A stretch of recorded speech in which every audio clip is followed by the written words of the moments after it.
I just know from research that this is where you really start to get into, I'll call it legal, but it's kind of like a spectrum where you went from like the black market to the dark gray market to the gray market. And this is the gray market phase.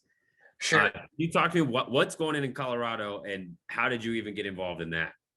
So like, at that time in Colorado, especially I lived in Boulder County in all the little mountain towns outside of Boulder County, kind of floating around. And, that area code on your phone number basically means you're a weed grower in 1998, 99, 2000. And so I started helping people out with their grows and getting into the community a little bit. And then also getting on the online community. And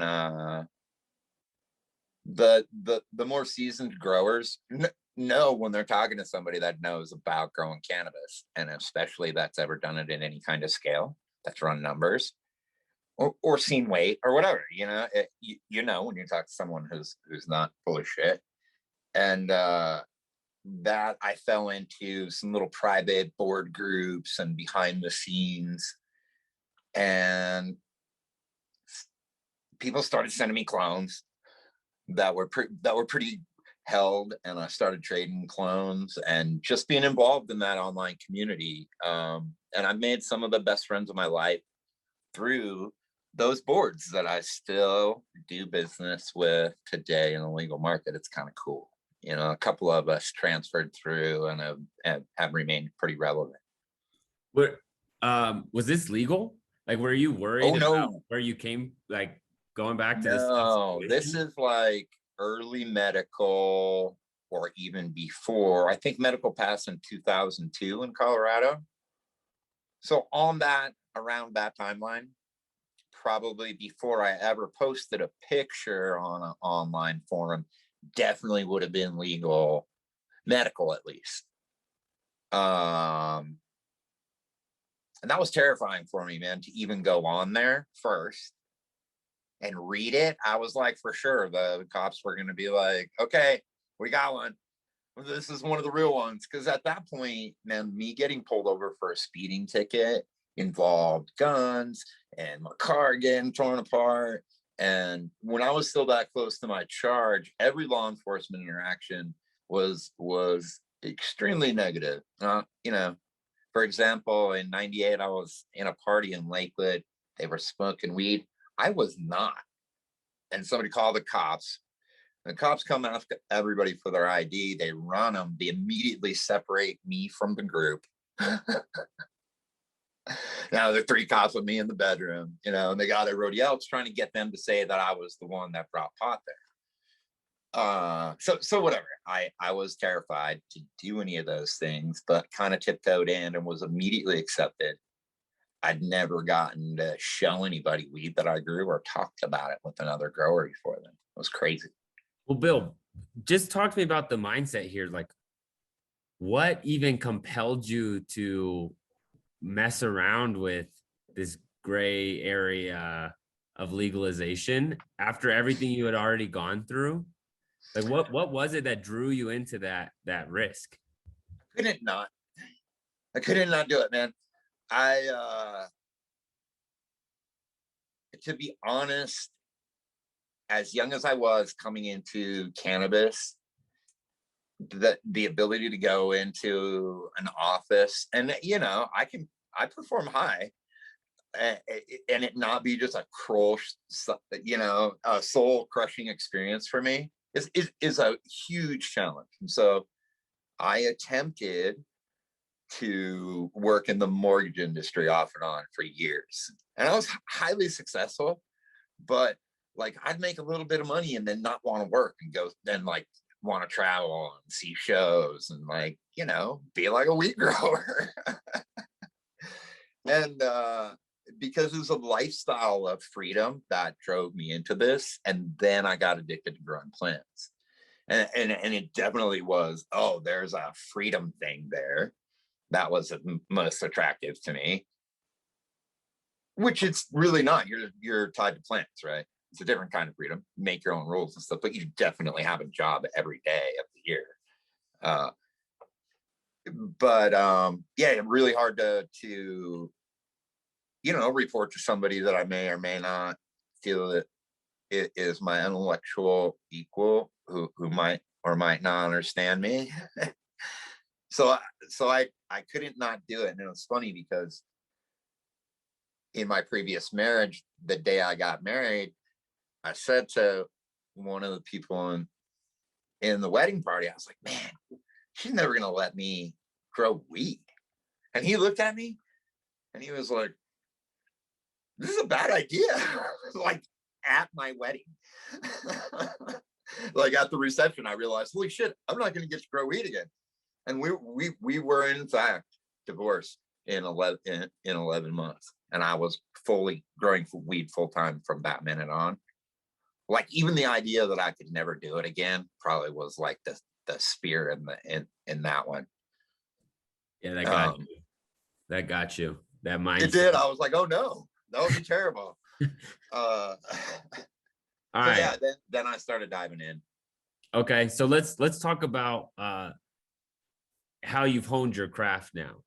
So what I think is interesting now is you're kind of in these message boards. You're a grower that has actually done this at scale, probably more than most people you're talking to in the early days. But you have been able to figure out everything on your own, which I think is quite different than like if I want to start a grow today, I can Google search and find 50 consultants that have a resume that can show me what they're going to get per light, all this shit.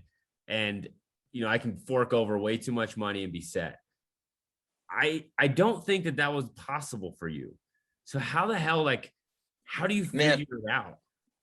That's the hardest thing for me in the switch over into legal was not being able to understand why people couldn't figure things out first. And then back to that, like, so you can't ask anybody for help, right? And particularly in Florida, the risk of law enforcement super, super high, but the maybe higher risk is some organized crime or loosely organized group that they just are in the job of robbing drug dealers, and you get killed by them. They don't come and like just take your stuff, they kill you. So the security is really high on everything. So you literally might have a broken piece or a missing part of a thing that you don't know what it's called. You have to go to the hardware store and wander around with the thing in your head and then build the solution. And it might take 3 hours, it might take 20 minutes, but you literally don't know and can't ask and just have to figure it out. And it's plumbing, electrical, security, irrigation, agriculture, pesticides, everything. Like we got these nematodes in the ground there in Florida. And we were like, couldn't figure it out. We had to grow tomatoes in the soil and take it to the ag extension to figure out what was going on. But that also took some figuring out. We're like, how can we know what's going on in our soil? And then we figured out we had a nematode. We couldn't use the native soil there without baking it. So, but I think that's what kind of sets people like yourself apart, because there was no resource for you to figure it out, right? Like you literally just had to persist. Like you'd be wrong, it'd be wrong, and it's like I gotta figure this damn thing out, right? These things are killing my plants. I have to figure it out. And there's no savior. There's nobody that's gonna come like give you the answer. And I think that's why some people from the underground like yourself can build such a great knowledge base of all the diversity of elements to grow good weed. Like you mentioned, it's so vast. And I think that's what makes you guys so good, is because you had to figure it out. Once you figured it out that one time, I'm sure it's stuck. it's not like you're going to forget that again because you had to spend so much energy to figure it out. Right. And the stakes are real, like your life Yeah. and freedom are at stake all the time. Right. So at least for me, it mattered very much that maximum return on every amount of effort, right? Because of the exposure. So I was always like, well, if you could grow the same amount of weed but get twice as much money for it, you'd better be able to get twice as much money for it. You put that work in, you grow the best thing. It would be stupid to grow anything that isn't the very best thing ever. And that stuck through with me, obviously, that nothing's good enough, but the pursuit for a thing to be the best thing.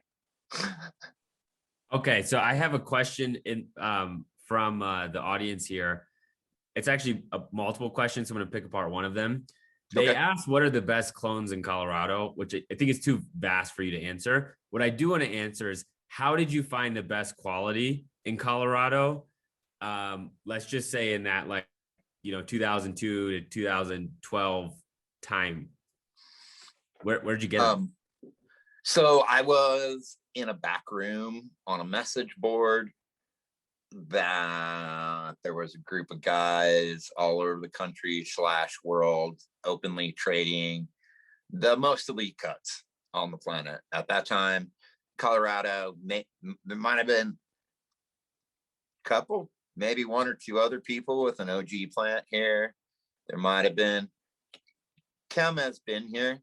Chem Weed has been here because Chem Dog did a glass apprenticeship in Boulder. But yeah, so the things started coming to me, and then when the med scene opened up and there were some dispensaries, I hit up some of these guys that I got these clones from and was like, hey man, I'm gonna sell them for $10 a piece to patients. And they're like, whew, I don't know about that. Not that they cared, but they're like, man, you're gonna break yourself. That isn't how you control the market there, buddy. You got something. And I was like, yeah, but people deserve to have the best weed. I give their best shot at growing it, and I don't think they're gonna beat me. And if they do, they haven't beat me, then they leg me up, because then I get to learn and level up. You know what I mean? So like, there's no losing and sharing this. And man, that act was not purposeful for anything other than that, but it has served me very well. There have been several times through this industry where I would have been out. They weren't going to let me play. And one of those guys that I brought a tray of clones to made sure I got to be at the dance. You know what I mean? So kind of cool. That's dope. I love that mindset. It's that abundance mindset, that collaboration. That's like, it's not just a zero sum perspective where if I share this, that means you're going to take from me and it's come back for you, like, multiple times later. I think a lot of people that are in this industry now that don't share that ethos, like, strip away some of the authenticity and like the values from like the underground to the mainstream. And it's just kind of like, I don't know. It pains me to see companies operating where just like, Yeah. no, mine. I want as much market share as possible. Like, fuck you. Anybody who's not us, fuck you. Yeah, and man, it used to be, an us thing because it was a counterculture. And it still is. We're still treated the same way, in a large respect. Cannabis users are still marginalized every day, all over the country. Less so here, and I take it for granted sometimes. But when I go east and openly smoke, and people I know are smokers are terrified by that act, I then I'm like I'm like, wow, I forgot about that. I forgot that people might like out you at the stop talking to you at the office if then you're a stoner. So we got a lot of work to do. All right. So let's switch gears again. Tell me about how you went from being a gracious clone sharing underground grower to the concentrates. We haven't even talked about concentrates. Like it's all been about growing. And Well, yeah. So quick to the beginning, always making hash oil from the leftovers in my Florida grow, making really, really high quality hash oil in the late 80s, early 90s in Jamaica from flower. So at an enormous scale. And it's like enormous scale that I have not done since. So always concentrates, but around 2006, I was always involved in the glass community in Colorado. That's kind of where I landed, was the grow community that I landed in, was a bunch of glass blowers. And a guy gave me a dab on a borosilicate dab rig with just the nail that he had made. And I can't remember if it had a dome or not, but I was like, whoa. And I loved oil, but I never really had messed with it more than just a little here and there. I was smoking a lot of bubble hash at the time because I love hash. But I was like, oh, that's a thing. That's the highest I've ever gotten on weed ever. And I've gotten to smoke some really cool weed. And I took it. I took the pipe with me. I was like, buddy, I'm gonna take this home. You're a glass blower. You can make yourself another one. And then a couple weeks later, he showed me wax. Somebody had showed him how to whip. And then I was like, oh, you can touch this and now package it. And at that time, dispensaries were open in Colorado. There wasn't really licensing yet, but Obama, the original memos had come out. There were lawyers holding clinics on how to open a dispensary, and it was going. So some friends of mine and I started to grow in Boulder. And at the last minute, when they made regulations, we ended up with a MIP as the license. So we were the first OPC infused products manufacturer. So that's allowed to make hash, edibles, whatever. But at that point, the way the regs were written was that a grow for that could only make concentrates. The flowers couldn't be sold. You had to remove the cannabinoids from the flowers and turn them into a product, which could include hash. And so that was the only license that we could land with. We literally, the 9th hour on August 13th, 2010, I think it was, we landed with these guys. Anyway, so I started doing it, and then was working on, my original thing was that I wanted to freeze the plants to be able to sift them so that we could make BHO from the sift and use less butane. And it didn't really work, and I parked it. And then I later revisited it, but that was the early where I was coming at to do live resin. I was really trying to use less solvent, was the impetus of it in the beginning, because there weren't closed loop extraction, and it just wasn't a great thing. Wait, hold on, Bill. You're making butane hash, not closed loop. I mean, Whew. yeah. Whew. Well known. Yeah. There weren't closed loops. And literally, man, I'm a super lucky guy to be my age and not have had an accident. And my earliest mentor was a chemist. We had a still in scale running hundreds of pounds in Jamaica. So I'd been with scale solvent. But no excuse for that. But it's also like America not admitting to how America became America. I mean, the hash makers that have been in the game that long, open blasted, unfortunately. That's wild. I like that makes my heart rate go up thinking about it. The emo, so I ran the second Emotech, which was the first registered closed loop BHO machine in existence. But I was in there on the very second iteration of that machine. And, you know, live resin couldn't have happened without it, because that's when the name happened. And it was something that was not doable or safe.